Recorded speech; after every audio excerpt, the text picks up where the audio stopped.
Hello friend, welcome to study wise channel. आज मैं GK test का एक न्यू पार्ट लेके आई हूँ। मैं अपने चैनल पर इसी तरह की वीडियो लेकर आती हूँ। बहुत ही शॉर्ट वीडियो रहती है। इसे देखेंगे तो आपको कम समय में ज़्यादा से ज़्यादा चीज़ें रिवीजन होती जाएंगी। तो आप वीडियो को ज़रूर देखा करिए लास्ट तक। बहुत ही अच्छी वीडियो होती है मेरी, और मैं ऐसे ही प्रश्नों को इसमें लेकर आती हूँ जो आपके लिए बहुत ही इंपॉर्टेंट हो। परीक्षा की दृष्टि से इसमें सारे प्रश्न बने रहते हैं। तो चलिए फ्रेंड, देखते हैं प्रश्नों को। पहला प्रश्न है कि प्रथम बौद्ध संगीति की अध्यक्षता किसने की। ऑप्शन है धर्मसेन, नागसेन, महाकश्यप, अजातशत्रु। तो फ्रेंड, ऑप्शन इसका सही है जो वो है सी, महाकश्यप। तो याद रखिएगा, प्रथम बौद्ध संगीति की अध्यक्षता किसने की? महाकश्यप ने।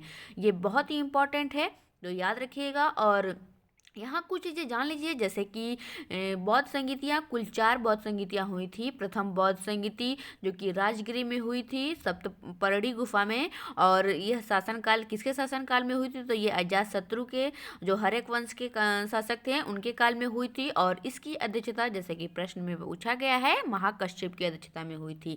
तो याद रखिएगा। और दूसरा जो कि द्वितीय बौद्ध संगीति, वह वैशाली में हुई थी।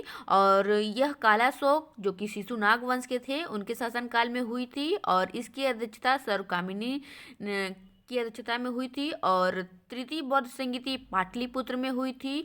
और यह शासनकाल अशोक मौर्य वंश के थे, जो उनके काल में हुई थी। और इसकी अध्यक्षता मोगली ने की थी। और चतुर्थ बौद्ध संगीति कश्मीर के कुंडलवन में हुई थी। ये अश्वघोष जो कि इसकी अध्यक्षता की थे। और शासनकाल ये कनिष्क कुषाण वंश जो थे, उनके काल में हुई थी। तो फ्रेंड, ये चारों बौद्ध संगीतियाँ बहुत ही इंपॉर्टेंट है, याद रखिएगा। इससे प्रश्न जरूर पूछे जाते हैं, हर परीक्षाओं में ये प्रश्न आया हुआ है, तो ये बहुत ज़्यादा याद रखिएगा। बौद्ध धर्म में ये 4 संगीतियाँ हुई थी। बढ़ते हैं अगले क्वेश्चन की तरफ। अगला क्वेश्चन है, प्रथम भारतीय साम्राज्य स्थापित किया गया कनिष्क द्वारा, हर्ष द्वारा, चंद्रगुप्त मौर्य द्वारा, समुद्रगुप्त द्वारा। तो फ्रेंड, जैसा कि ऑप्शन में दिया हुआ है, तो इसका ऑप्शन सी सही है, चंद्रगुप्त मौर्य। चंद्रगुप्त मौर्य द्वारा प्रथम भारतीय साम्राज्य स्थापित किया गया, चंद्रगुप्त मौर्य द्वारा। बढ़ते हैं अगले क्वेश्चन की तरफ। नेक्स्ट क्वेश्चन है कि द्वैध शासन नीति को किसने समाप्त किया था? Lord Mountbatten, lord Ripon, lord Curzon, Warren Hasting. तो फ्रेंड, इसका ऑप्शन सही है, ऑप्शन डी सही है, वॉरेन हेस्टिंग ने। तो याद रखिएगा, द्वैध शासन नीति 1772 में वॉरेन हेस्टिंग ने इसे समाप्त कर दिया था। तो याद रखिएगा, 1772 में वॉरेन हेस्टिंग ने द्वैध शासन नीति को समाप्त कर दिया था। नेक्स्ट क्वेश्चन, गदर पार्टी की स्थापना हुई 1917, 1913, 1920 या फिर 1909। तो फ्रेंड, इसका ऑप्शन बी सही है, 1913। याद रखिएगा, 1913 में लाला हरदयाल जो कि इसकी स्थापना किए थे गदर पार्टी की। याद रखिएगा, बहुत ही इंपॉर्टेंट प्रश्न है ये। नेक्स्ट क्वेश्चन, भारतीय संविधान को संविधान द्वारा अंगीकृत किया गया, कब किया गया? ऑप्शन है 26 नवंबर 1949, 15 अगस्त 1949, 2 अक्टूबर 1949 या फिर 11 जनवरी 1950। तो फ्रेंड, इसका ऑप्शन ए सही है, 26 नवंबर 1949 को भारतीय संविधान को अंगीकृत किया गया। तो याद रखिएगा, बहुत ही इंपॉर्टेंट प्रश्न है, इसे आपको जानना चाहिए, हमारे संविधान के बारे में है। तो वैसे भी आपको पता होना चाहिए इसके बारे में। तो याद रखिएगा, भारतीय संविधान सभा ने भारत के संविधान को, जो कि जिसे बनने में 2 वर्ष 11 माह 18 दिन का समय लगा था, उसे 26 नवंबर 1949 को पूरे राष्ट्र को समर्पित किया था। और यह जब लागू कब हुआ था? तो ये गणतंत्र भारत में 26 जनवरी 1950 में संविधान में इसे लागू कर दिया गया था। याद रखिएगा, बहुत ही ये इम्पॉर्टेंट है। तो इसी दिन 26 जनवरी को ही इसीलिए संविधान दिवस मनाया जाता है। नेक्स्ट क्वेश्चन, यहाँ पे ये संविधान लिखा है, संविधान की किस संशोधन द्वारा मतदान की आयु 21 वर्ष से घटाकर 18 वर्ष की गई? तो इसका ऑप्शन है कि 61वां संविधान संशोधन, 62वां संविधान संशोधन, 64वां संविधान संशोधन, 65वां संविधान संशोधन। तो फ्रेंड, इसका ऑप्शन ए सही है, 61वां संविधान संशोधन 1989 में इसे मतदान की आयु 21 वर्ष से घटाकर 18 वर्ष कर दी गई थी। याद रखिएगा, बहुत ही इंपॉर्टेंट प्रश्न है ये, तो इस प्रश्न को याद रखिएगा। बढ़ते हैं अगले क्वेश्चन की तरफ। नेक्स्ट क्वेश्चन की 1969 में कितने बैंकों का राष्ट्रीयकरण किया गया? 10, 12, 14, 16। तो फ्रेंड ऑप्शन सी सही है, 14। 1969 में कितने बैंकों का राष्ट्रीयकरण किया गया? तो 14 बैंकों का राष्ट्रीयकरण किया गया था। नेक्स्ट क्वेश्चन, दो देशांतर रेखाओं के बीच की दूरी निम्न में से किस नाम से जानी जाती है? समय पेटी, काले, गोरे, बेल्ट। तो ये ऑप्शन था और इसका ऑप्शन बी सही, सी सही है, गोरे। याद रखिएगा, दो देशांतर रेखाओं के बीच की दूरी को किस नाम से जाना जाता है? तो गोरे नाम से जाना जाता है, इसे गोरे कहा जाता है। नेक्स्ट क्वेश्चन, है कि हम्बनटोटा बंदरगाह कहाँ स्थित है? किस देश में है? मतलब श्रीलंका, जापान, पाकिस्तान, ईरान। तो फ्रेंड ऑप्शन ए सही है, श्रीलंका।